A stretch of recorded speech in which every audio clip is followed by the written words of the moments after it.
yéen a ngi fàttaliku film bi ñu indiloon jamono yi la ci ginnaaw Diomaye Faye prison au palais gars yi yàgg nañoo togg mbir mi de loolu la ñu Diomaye Faye wax démb rek moog li ñu Diomaye Faye wax benn démb teg gars yi yàgg nañoo togg mbir mi de waaye damaa dégg loo xam ne da ngeen koo sëggoon yéen ñëpp ngeen koy souligner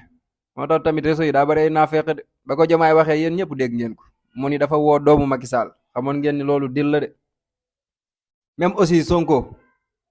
ma yàgg di ko dénoncer nag ngeen may critiquer lu ne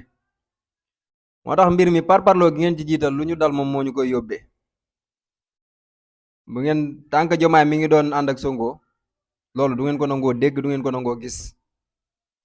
Sonko waxul ni moom it Fathu Makka ak Hudaybiya signé pacte bi ñu signé pour lan la jàmm li am lépp pacte boobu moo ko indi moog li Diomaye Faye wax ñu am moo yam li xew yëpp kon dañuy nangu ne après pare la xewee mooy film boobu ñu doon suyel noonu rek doon togg noonu bañ du ñu ko yéen ñëpp ngeen di yuux wax naa ko ker jamono yee sama vidéo ni li ñuy dabaat nii yëpp ci ni gaay yi jotee nguur gi la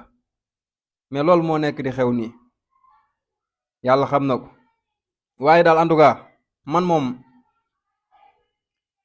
benn taxawaay laa nar a am ci mbir mi mooy man ak samay moroom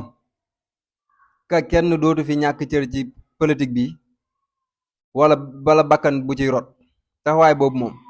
maa ngi ciy woo sama moroom yépp parce que loolu moom képp ku ci sa doom deewoon ñu naan lii jihaad la wala martir nga tey jii xam nga ni am nga gàcc ci mbir mi fi mujj combat boobu